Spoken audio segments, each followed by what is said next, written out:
autobusat të trafikut urban privat nuk livritin po përfundu protesta. Pikë. Domethënë sa mundohesh me qit hi syve gjithë popullit me tema tjera, fokuso në temën që e kemi këtu. Qiti paret, minister, qiti paret, me njere. Ashtu si që kishim paralemruar transporti urban dhe i kompanive private sot blokuan pothuajse të gjitha rrugët kryesore në kryeqytet.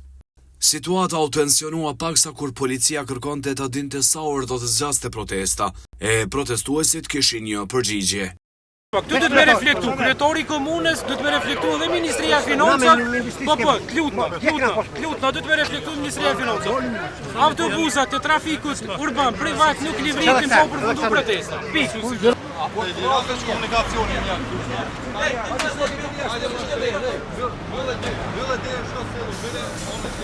Ndërkohë përfaqësuesit e sindikatës ndryshe prej ditës së djeshme, nga takimi me ministrin në detyrë Murati, si duket kishin marrur shpresë.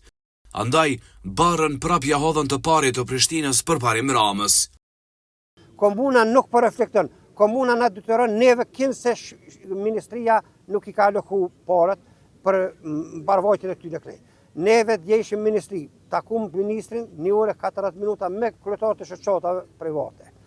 Bashkë ishëm aty kontaktu me ta, ata u zotun se nëse komunas, asambleja komunale, bëhet edhe nxjerr një vendim për bartjen e të hyrave vetanake për vitin 2024, në momentin që nxjerr vendimin edhe ja përcjell ministrisë, në atë moment ministria është e gatshme me aloku parët.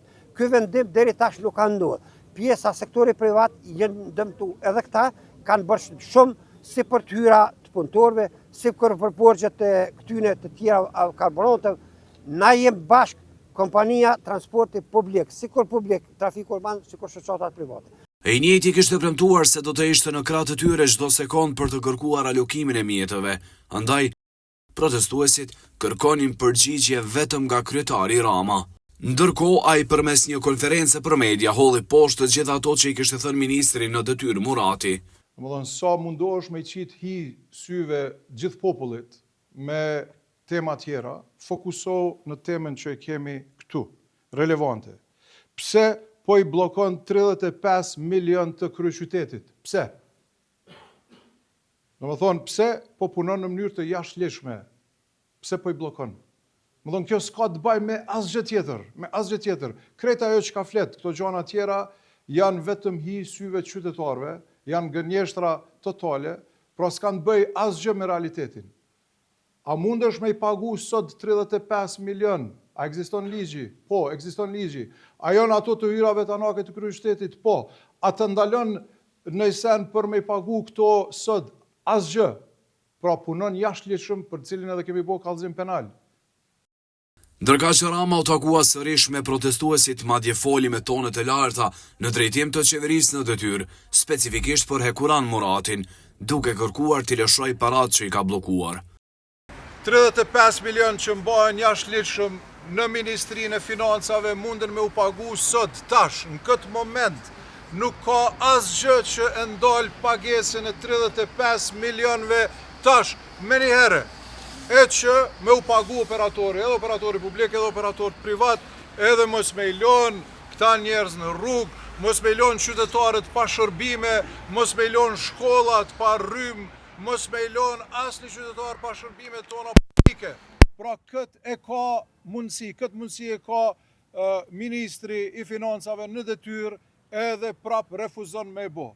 Zdia e pat dje konferencën për media, domethënë që hike në për temat të tjera, pra temat tjera që s'kan bëj me problemin. Problemi është pagesa, paguj paret e kryeqytetit edhe paguen të gjithë operatorët, edhe paguen të gjitha rrogat. Këtë mundësi e ka sot, tash, e ka pas dje, e ka pas me muaj të tonë që nën muaj i mohan paret jashtëligjshëm.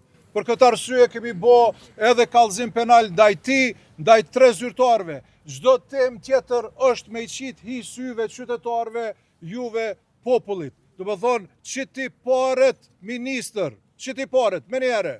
Kjo është një. E dyta, ne kemi marrë edhe masa tjera Dje, faktikisht e kemi thirrë edhe një seancë të jashtëzakonshme për të ajtën, për edhe fonde tjera, 28 milion tjera, përveç 35 milionve, edhe 28 milion që janë bartje prej vitit kalum, që tash asambleistët të cilët e kanë bloku herën e kalume, kanë tregu që po dojnë me votu edhe me i marrë ato fonde. Pra janë, po shikojmë edhe alternativa tjera përveç kësaj.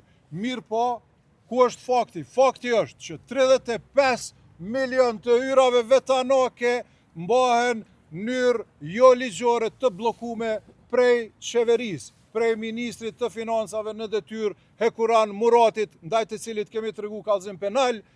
Për ndryshe protestë do të ketë edhe gjatë ditës së nesërme, sipas sindikatës, nëse nuk alokohen mjetët, protesta mund të vazhdojë edhe gjatë javës.